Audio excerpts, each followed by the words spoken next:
so waiting until spring fertilizer time to use it. Based on reviews, I added a wood fill to the wheels and caulked it.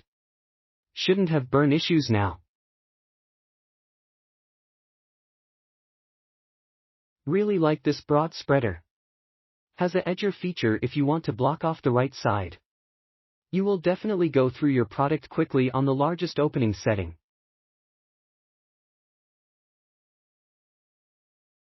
So adjust accordingly. The product does get caught in the inner wheel wells and leaves a trace. Also, don't pressure the release lever until you have started walking, or it will dump some product in a pile on the floor.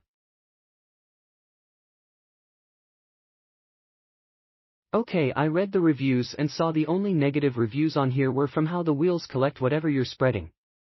So I read a review from one lady putting a baking tin on the wheels. I saw the pics, so I one-upped her, used the cardboard that this came in, nothing but a marker, snips, and pee. Purchased a new-to-us house mid-2010, and it needed a lot of groundwork. We purchased in November and the house had been empty for about 6 months, so the landscaping had taken an entire summer's beating without any care or watering.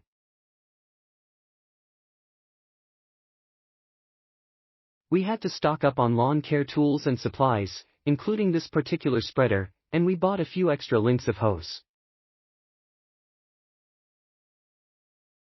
Purchased this spreader specifically because its small size makes it easy to store, yet it still pack a good broadcasting punch. That first year we trucked in topsoil, mulch, sod and shrubs, and we also laid down a lot of weed killer, fertilizer and seed. And this Scott's broadcast spreader was a war.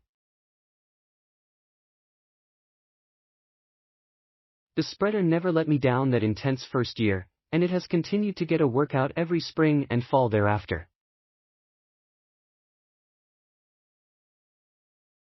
Halts, lime, Scott's turf builder, Vigoro fertilizer, various weed and feed products and several different winterizer fertilizers have gone through this spreader's hopper in its short life. After finishing each broadcast application, a quick hosing down will clear the excess product picked up in the spree.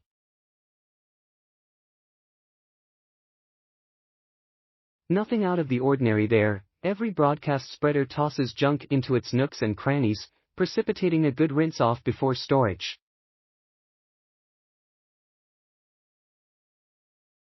I just finished a series of applications with it today, and took a few pictures, before cleaning.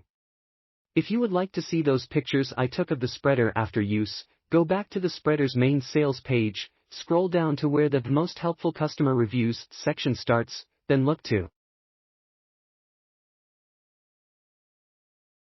It's a mess, but it works well. Looking for a smaller size broadcast spreader that is easy to use, broadcasts well, and doesn't take up too much space?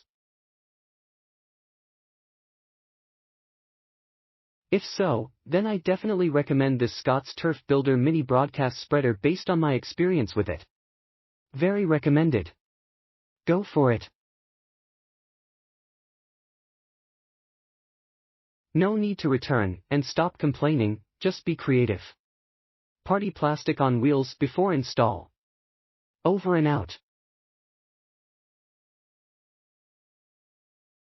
I previously had a Scott's Pro Edge which mysteriously disappeared from my yard last summer. Given the opportunity to try this out, I figured why not. It is not really the right season here in PA to give this a full test, but I will update this review in a couple of months. Let's start with the pros. One thing you will immediately notice is the dial to control volume. It is an actual large dial which is much easier to view and turn than the odd little adjuster on most spreaders. This is definitely a nice update. You will also notice the dual spreaders. Click link in description for more reviews.